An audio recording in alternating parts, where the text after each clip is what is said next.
Guten Tag, my name is DMAT and welcome to another installment of Kingsnake Canyon Zoo. So in this episode we're going to be beginning our African section of the zoo. It's our first geographically themed area and it's going to be taking up the next few episodes, so I hope you enjoy. So what I'm doing right here is I wanted to have a generator out in the middle of the area. That way it's producing power to as much surface area as possible. Then I'm adding the pathway, and that'll lead to other exhibits in the future. And this is just going to be the little plaza that people can come to for restrooms, food, gift shop. I want it to look like an African marketplace, so I combined the base African game with the African DLC. So it has the North African look and the safari look. It looks like a little market. Adding little gift shops and food places. And I want to do a great big marketplace. I don't know if it would be in this zoo or another, but we'll see sometime in the future. So this is going to be where I want to have a couple of terrariums here. So the first one I was looking through, got an albino boa constrictor, but I figured that didn't really fit but I didn't want to do that. So I got a puff adder, and I think that it works because it fits the African and desert kind of feel to the place. So added another terrarium, and this time I got a couple of Goliath beetles for it. So editing their habitats, and yeah. Also, for some reason, this stuff didn't come along when I moved the habitats, so had to change that up. Now we're making a little canopy. I wanted to make it like zigzag like you just saw, like a Z, but that didn't really work out. So instead, I decided to make it more circular. Looks kind of like a pizza, if you ask me, but I think that it'll fit in with like the feel. I think it'll just fit in with like the feel. Look like market and all that.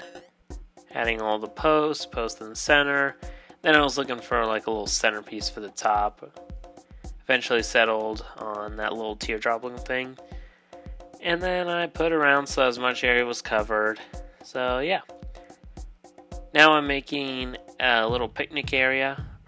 First I'm putting in the trash cans. Now I'm making the picnic area. So this is just for people to come and sit and eat and all that. Making a little hut to make it shaded and cooled off. And adding a little AC unit. So, and then adding a bunch of greenery to make the place a little more lively. Again, I do want to one day make a great big African market, or it doesn't have to be African, it could be like Middle Eastern or some. So now we're moving on to the desert portion, and you'll see that the footage is kind of rearranged. I did that for consistency's sake, so people watching this didn't jump around.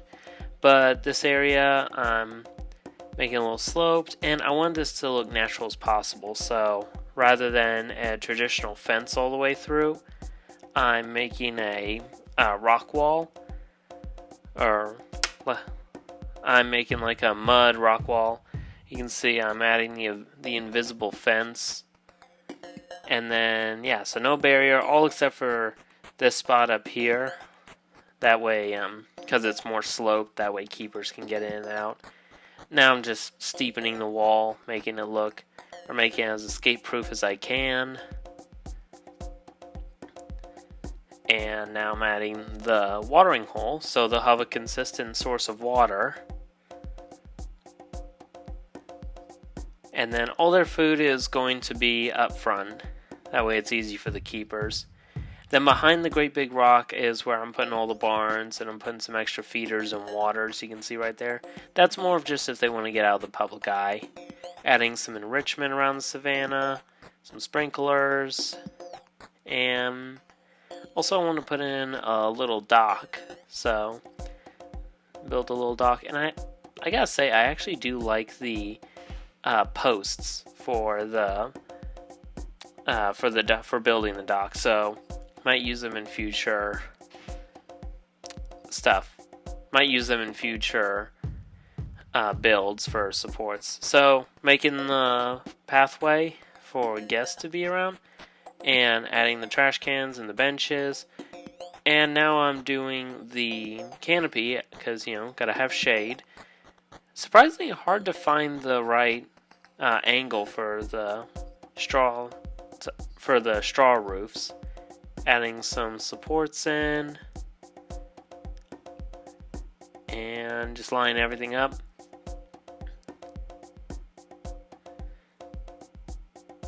So if you have any suggestions for future habitats, let me know, because again, I'm always open to suggestions. I have a rough idea, but I want to hear from you guys. I'm adding all the informational signs.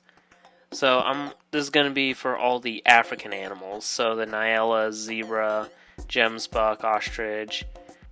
Can also have the springbok and the gazelle. And I thought I'd add some extra information about ecotourism, as well as some ambient noises and some vocal education. Now I'm putting in a bunch of plants, add shade for the animals themselves, and adding some brush and stuff, kind of cover up the enrichment so that the people don't really see them, but the animals can still use them. Putting in some rock work, and this big centerpiece rock, I actually wanted to put as many plants as I could up there, make it like a big lush forested kind of, or lush garden planted area. And I wanted it to initially symbolize the deforestation, destruction of habitat, and like the little portions of nature still alive. But then I found it kind of ironic because it was surrounded by animals. So I don't know, maybe it can symbolize like overgrazing versus lack of herbivores. So I don't know, it's left to interpretation, but the main part is that it covers up the behind the scenes area. So adding some plants around the watering hole. You saw a little duck there. And yeah, I think we're ready to put the animals in. So again, we're just doing the African animals from the main